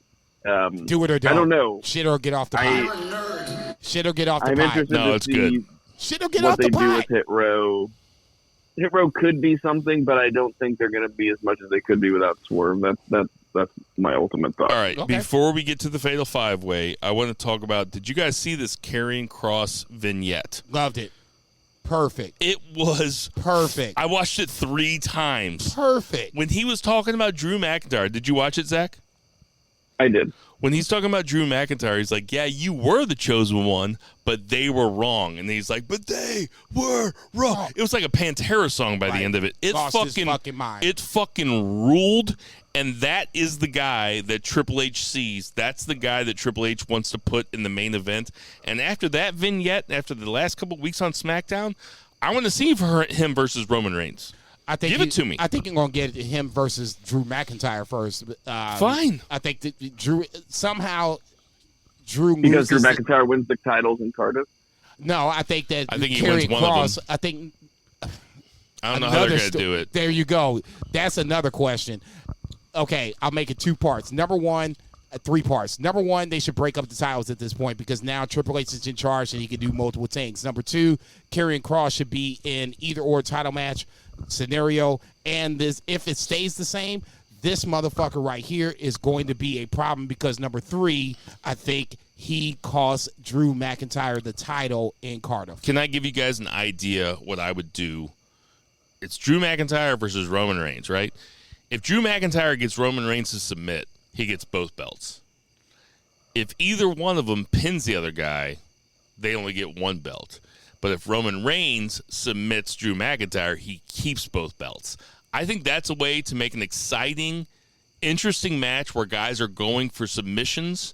Okay. But they're also going for pins at the same time, and you could split the belts apart that way. Okay, hang on. Stop the tape. Right. So let's just say Roman Reigns just pins Drew McIntyre. What happens? He loses a belt. Wow. I would also include countouts or DQs. You lose both. I would say you lose one on a countout or a DQ. Now, how's that for some fancy booking, though, right? No, I just want to make sure. If they did that, they could tell a story in the ring that's like really compelling, where they're both trying to submit each other, but then they get desperate and they start trying to claymore each other and spear each other. I mean, Roman can only go at 5 minutes at a time, so like he would like each. So it couldn't last very long. So on that bullshit theory, I was going to say you should do a triple threat match where the first fall is for the WWE Championship. The second fall is for the Universal Championship. So if you wanted to break it up. What's the third fall for? No, I said it's a triple threat. Just 2 falls? Yeah, it's 2 falls. First fall is for 1 title. Second fall is the second title. I like that. Give us the pencil. That's good too, dude. Either way, it could work. It's just how you want to do it. All right. Either way, that Karrion Kross vignette was incredible. On point. That's the guy I wanted to see. And then finally, they had the Fatal 5-Way. I don't need to talk about Liv versus Shotzi. I don't need to talk about Roman Reigns and Drew McIntyre just staring each other down. But the Fatal 5-Way, which was Madcap Moss, Happy Corbin, Sheamus, Ricochet, and Sami Zayn. Woo. 24 minutes. Sami Zayn. 24 minutes on SmackDown. A Fatal 5-Way that actually felt like a pay-per-view match. They gave that motherfucker away. What'd you say, Zach? They gave that motherfucker away. Oh, I said this match ruled. It Sami ruled. Zayn was such a babyface. And, he did the whole injury angle and then come back out. And the way they worked it was absolutely perfect because everybody on TV and in attendance wanted Sami Zayn to win. But you put all the heat on Baron Corbin, who pulled him out of the ring after he did his finishing move. I mean, you had the match won. You put all the heat on Corbin, and then you pin Corbin so that you still get the fans to cheer even though Sami Zayn didn't win. Sheamus pinned Corbin, who fucked Sami Zayn over, so you still get the cheer, even though people wanted to boo because Sami Zayn didn't win. But they still got the guys that, but Sheamus got all 4 other competitors and did that thing where he straps them over and does the 1, 2, yeah, and he gives them the 10. He gave Ricochet 17 and just threw him off, which is funny. Nah, ain't that damn funny, motherfucker. I'll say this, though. Sami Zayn was incredible in this. Baron Corbin was incredible in this. Sheamus, this is the most fun I've had watching Sheamus in a long time. He was having fun in the ring, and it came across. I'll say this. I said it, especially with Triple H, with the creative control. If you're going to really elevate the mid-card titles, you can't just do heel versus face all the fucking time. This is probably the one time you can do Sheamus as a babyface because he'll go over to Cardiff and be the babyface. They're not the biggest fans of Ireland though either, but they like him more than America. Right. Yeah.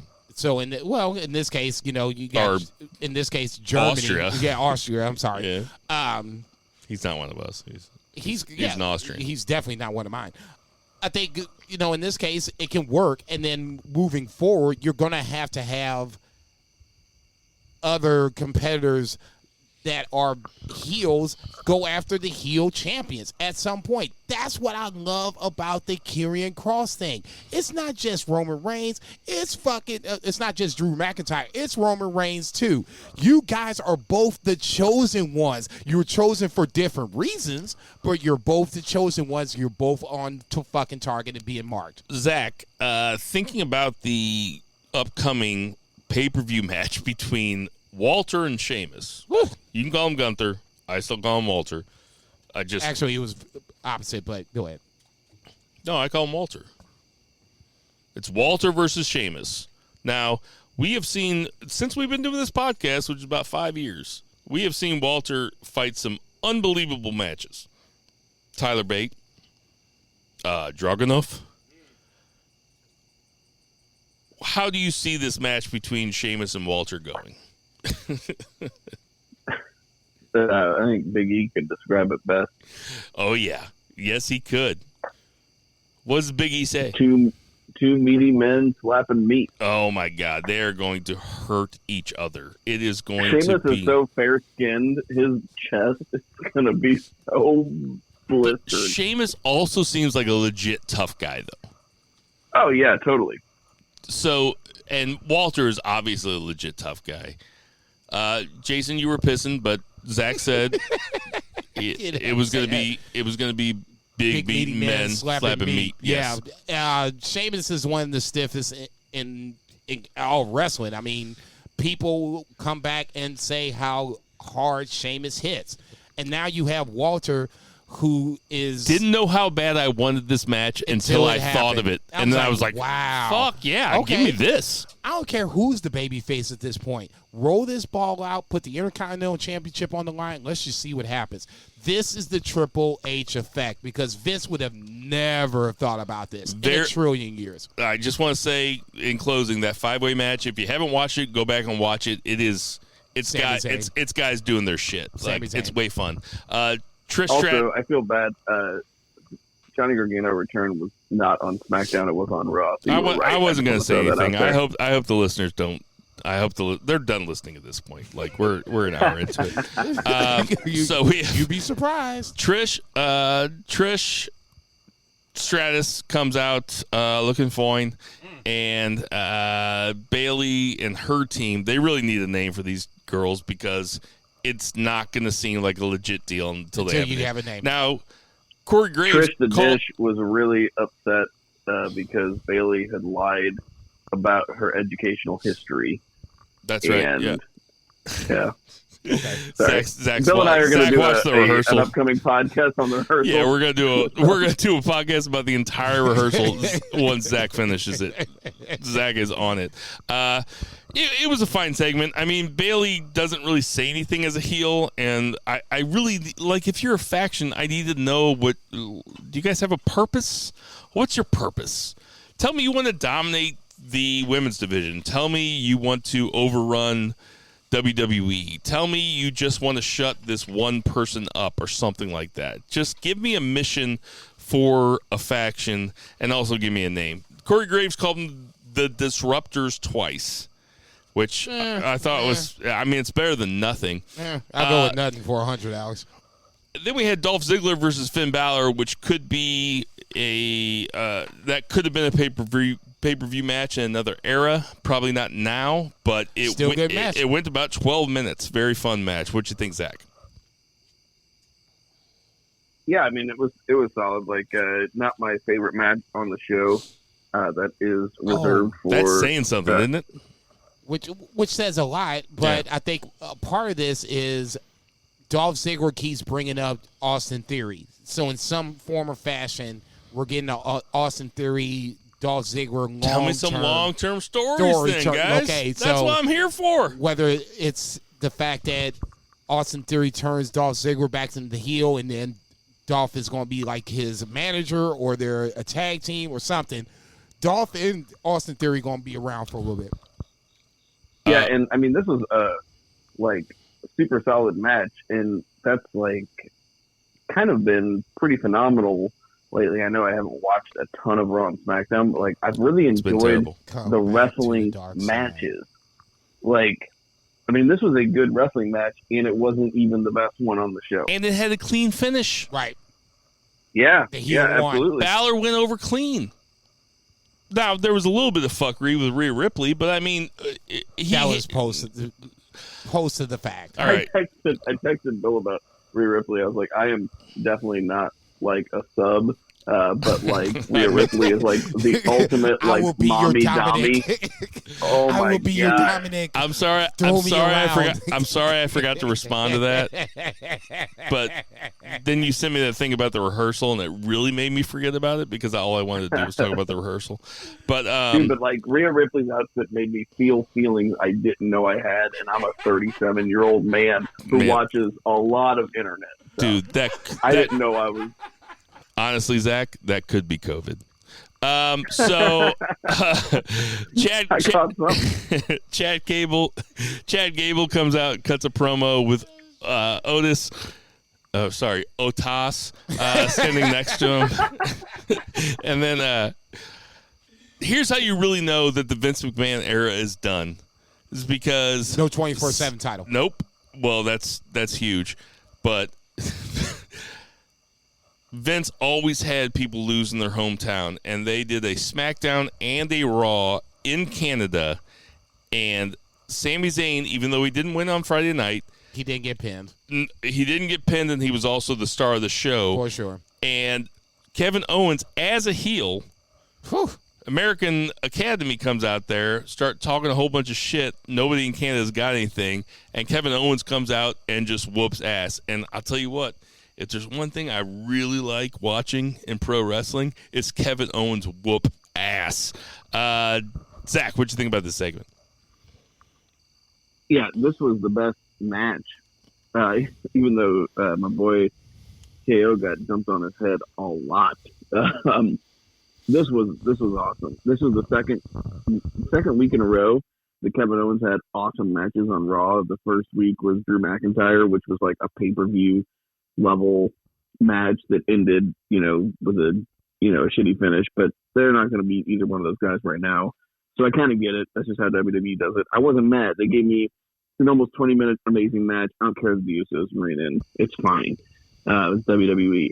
But then, KO and Gable again. And Gable's a guy who was getting something under Vince because he managed to find this character that Vince found funny. And I think we're going to see a lot more Chad Gable under the Triple H regime. I always made the joke about why would you have Jason Jordan be Kurt Angle's illegitimate son when Chad Gable looks exactly like him and is white, But really, he gives off strong Kurt Angle vibes with the shoosh and the thank you. Like that he's an Olympic athlete #1, so that's the obvious connection. But dude, I could watch him put him and Kevin Owens in the G1. Put him in the G1. Okay, God damn! You want to see Kevin Owens versus Ishii? Slow down now. Slow down. Let's get through this. Hold 2022. I've never even thought about this. Oh, Jesus, he's going off the rails. Anyway, I got made fun of with good reason. The last beefers because I said that Chad Gable was the most underused guy 2 years in a row. But man, that guy can go, and he looked awesome with Kevin Owens. In an impromptu match, I thought that was the best match. Impromptu, that was kayfabe, like it wasn't really impromptu. They knew they were gonna. Yeah. Okay. Why not? All right. Just all right. do your thing. All right.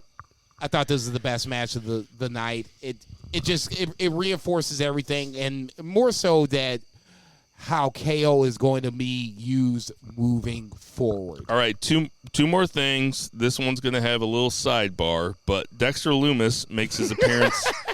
His appearance known, or his presence felt, I should say, at Raw again during the Lashley, AJ versus Ciampa and Miz match.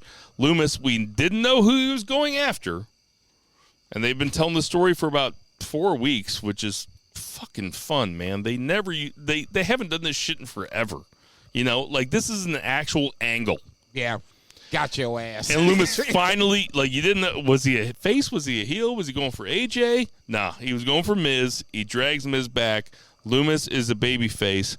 Shows up the next night on NXT. Shows up the next night on NXT during Indy Hartwell's promo after she lost, and they do the Dexter Lumis crawl to each other in the middle of the ring, give each other a kiss. He walks her outside. He kisses her. He walks through the doors to the exit, puts his hands behind his head, and gets arrested immediately for what you can only assume is breaking into Raw week after week after week. Now, guys, this is I thought it was child porn. This is storytelling. This is He jumped my joke, man. I was finishing the joke and he jumped it. Sorry, what? Jeff. That's all right. You're funnier than me anyway. What you think about this, Zach? Yeah, I mean, the Dexter Lumis stuff is not for me, but I'm on record as not being a huge fan of the Dexter Lumis character outside of Index. So I am kind of glad that they brought that back on NXT, which I did not watch. I like the consistency of it, though. Like, they didn't ignore it. They were like, this is something that existed, and now he's back in WWE. And even though he was on Raw last night, he came to NXT to give his girl a kiss and then get arrested. Yeah. That's what you're supposed to do. That's what you're supposed to do. That's great. That's a great story. I'm getting ready to get arrested. Give me a kiss. I'll see you in a few months. Or I'll see you in that conjugal trailer. Whichever. That's what. Dude, he's white. He's already out. Okay, good. All he did was break into a couple of Raws. Conjugal trailer with my ass. Let that motherfucker He be cashed black. in some savings bonds for his bail. They're not holding him in there like he's Scott Peterson. Let Dexter Lumis be black and just all of a sudden just choke out Miz. Give me a break. I'll see you in a few months, if not a few years. He got Miz-napped. Okay, so then the last thing that we're going to talk about is the Judgment Day shit. Zach, I'm not going to talk about what you and I talk about via text about Judgment Day because we're just not going to talk about it. I'll tell Jason off air. But you guys talk without me? Yeah, well, we're family. Stunned. We're white. Sometimes you just need somewhere to just let it out that you think that Do the Right Thing is overrated. But it was Judgment Day.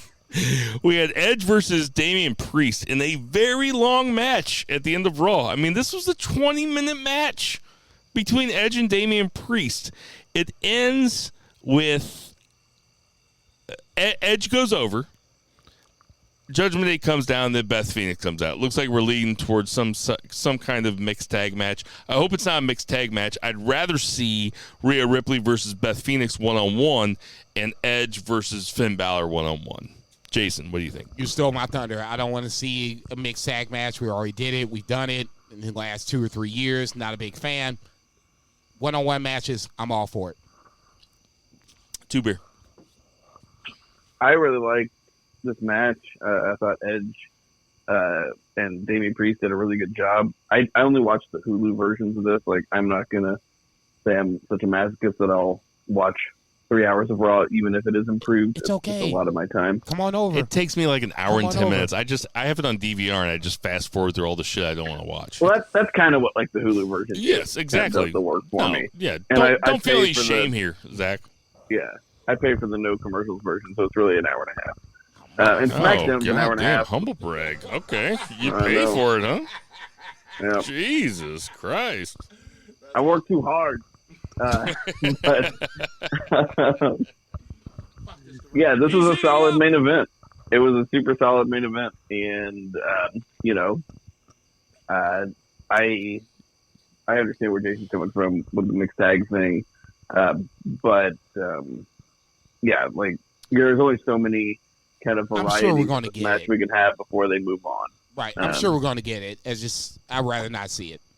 I think there's, especially now. I'll tell you what, if you were at that show and they closed with a 22-minute match between Edge and Damien Priest, you'd be pretty happy about your ticket. Yeah.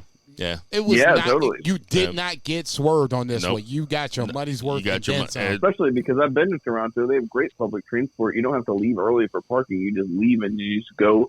You don't even have to like go above ground. You just go into the tunnel and hit the subway. And you're home. I was in Great. Toronto when I was 15 years old, and I peeked through. I was walking around downtown with my older cousin who was 20, and I thought he was the coolest guy. He was giving me Marlboro Ultralights, and we peeked through the windows at this one place, and there was a live sex show, and there were people fucking. That's what's up. Nice. I like really Toronto cool. more and more. It was really cool, guys. That's on my list. Anyway, that's going to do it for our 3 count. 1, 2, 3. Just me and cousin Chris just watching people fucking. Nothing weird about that at all. Was it He's a feeding Monday me night cigarettes. raw dog?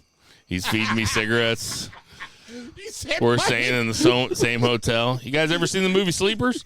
No. You said Monday Night Raw dog. No, I'm not going to let Zach's That's a joke terrible go away. joke. Trigger No. warning. Monday Night Raw dog. That's just funny. So I just have a few odds and ends. I know that you guys didn't watch NXT, but they are going to unify the NXT US belt and the NXT UK belt, and it's going to be NXT This is newsworthy. Europe. It is, and it's going to be Braun Breaker versus Tyler Bate. Okay. Tyler Bate came out and cut a very respectful, I should say, babyface promo on Braun Breaker. Braun Breaker did not turn heel on him. It seemed pretty cool. God damn, they showed some highlights from Tyler Bate, and it's like, forget how good he is. Tyler Bate fucking rules. So this is happening next weekend. So who do we think is going to win? For me, I think if you were, I'm not saying that this is what I think is going to happen, but if it was me and I had the pencil or the power, I would just say Tyler Bate comes to the main roster because he has way more experience. Braun Breaker looks stronger by unifying the belts, and he still gets to stay down and run through some guys and get some TV time before you move him up. You can move him up at the Royal Rumble next year or whatever, but Tyler Bate's ready. He's been ready. I think the exact opposite way. Really? Yeah, I think that Braun Breaker's ready. Like, Tyler Bate is the type of guy that you want to anchor your work rate show. It's not Braun Breaker. Is NXT going to be the work rate show? I guess there's the question. I don't know, but everything's going to be work rate show compared to Raw and SmackDown, and that's not because SmackDown and Raw are still bad because they've been good for the last month.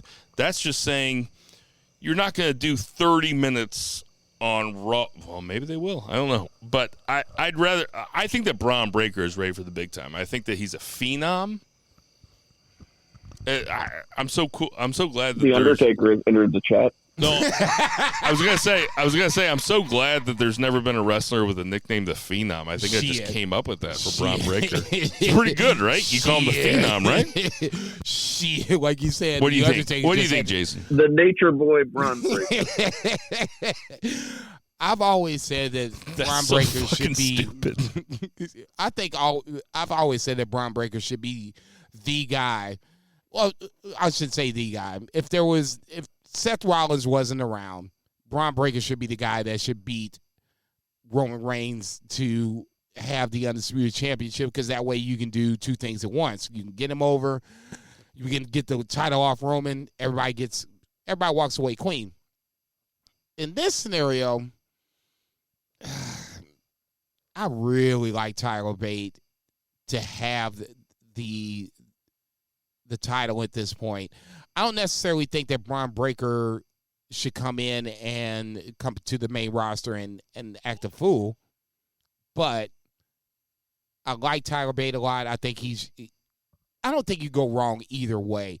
If you really wanted to push somebody right now, if you needed somebody right now, it's Tyler Bate should lose and he goes to the end. I'm going to say something that might sound controversial, okay? Uh-oh. But I think that I mean this from the bottom of my heart. Now, you just got me high, so this is high thinking. But trust me. Yeah, you just got me high, dude. You bad influence. What I'm saying there's a gun around here. Is that Braun Breaker Braun Breaker is the most fully formed professional wrestler we've seen since Kurt Angle. Now, I watch NXT every week, and I see Braun Breaker's matches. I've seen his matches versus guys that are worse than him and guys that have been doing it longer than him. Braun Breaker is a fully formed professional wrestler. It might seem a little derivative to people our age because we knew what his dad and his uncle were like. But even if he's doing an impression of them, it's just enough his to where it is kind of astounding to watch. He's a genetic freak. Fuck. He's heating up. I don't know. I like the fact that I like your idea better. I like Braun Breaker holding the unified title. Tyler Bate going up.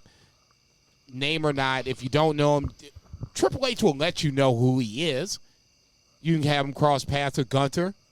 Go from there. Okay, a couple other things I'd like to talk about because the main event just pissed me off because they had Bate versus Von Wagner as the next to last match, and then they had Wendy Chu versus Tiffany Stratton as the main event, and that is inexcusable. You're going with motherfuckers we don't know, right?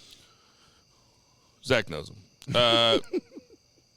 We just got it back to fucking Raw proper. I don't even have to talk about Apollo Crews and Grayson Waller. It was really good. But we did have the Dyad, who are now called the Schism, versus Legado del Fantasma, the two guys that aren't Santos Escobar. And after they lost the match, listen, Jason, after they lost the match, they went out to the parking lot and they were bitching, and Santos Escobar comes around in his SUV, and he's like, "Get in." I ain't gonna leave you. He's like, "I'm not gonna leave you. We're going places." Everybody's which going means to the main roster. they're going to be on SmackDown. Here's my question to you: Get in the car, losers. We're getting tacos. Exactly. You fucked up, Zach. Number one. Number two. Can you name the other two guys that are Legado El Fantasma? Joaquin Wilde and Raul Mendoza. Look at you. Is that the two guys? Is that right? Yeah, you are correct. I was going to say DJZ. One of them was Zema Eon. That was Raul Mendoza. No. The other one. Yeah. Hey. Oh, really? Hey, come on. No, I have to give you credit because these are the questions that, God forbid, if we can't figure out who Matt and Nick Jackson are, we got to know if you can figure out. Oh, I can tell Mexicans apart. You talk about Pedro and Joaquin? Oh, shit. Oh, yeah, no, I know them. Guys. You ain't shit. You talk about Esse and Pablo? Who's the guy that's watching this again tonight? Okay, and then the last thing I want to talk about, was this women's match, which is Mandy Rose versus Meiko Sakamura. Oh, Lord. Who is a legend, apparently. I've heard of her a couple times. And then Blair Davenport comes out. Is Mandy Rose going to the main roster? Totally. Yeah. You have two people there that can carry those belts. Yeah. Either one of them. Yeah. Okay, here's another question, Zach. Would you watch Mandy Rose read the phone book? Only if it was my name over and over. That's my dog. This is banned from Ringside. Hey, everybody, we have some birthdays this week. Not a big birthday week. Crash Holly. Okay, I'm going to ask you this. I guess he's alive? Yeah, Crash Holly's alive, and Great Khali is alive. What do you think the year difference is between Crash Holly and Great Khali? Or 8 years. Crash 8 years. They missed out on Crash Khali. Crash Holly is 51 this week. Great Khali. That was a cash cow eat. Great Khali is 50. Great Khali's younger. The legendary Sergeant Slaughter is 74 this week. Still alive, baby. Happy birthday. Oh, yeah, he fucking rules. Jeff Hardy, hope you're doing well. You are 45 this week. Mickey James. Don't celebrate. You still bothered. I wasn't going to say anything. I was just like, Jeff Hardy, so many jokes, so little time. I mean, that is the funniest joke you can come up with, though. Like, go celebrate. Mickey James she would have been. What the fuck? Mickey James would have been the grade ahead of me. I'm the class of 98. She would have been class of 97. Mickey James, I wish I would have met you in high school. He would have been the busboy and she would have been the server. Oh. But Oh, no. I'm the bus boy. You go back I'm and the she's bus still the boy. server. Hey, I'm Mickey the black James, let's guy. go into my Ford F-150. I got magic hands. And Ember Moon is 34 this week. I'm the bus boy. I get to have sex with Mickey James. Hey, everybody. We know there's tons of podcasts to listen to, so we appreciate you guys listening to our podcast for She's listening to all this. Bo Geisman, Check. for Tender Mahal, Check. for From Dusk Till Dawn, the wrestling show. Double check. From October 22nd. Lucha Chris, for Check. Murray the Murray, for Check. Patriot Pat, Check. for Reba the Dog, Check. for Two Beer Zach Pullman, Check. for Jason Cornelius Bell. you our Everybody, support your local weed dealers, Check. support your local restaurants, Double check. Black Lives Matter, Triple and check. boo the heels on Bill Veggie. Boo!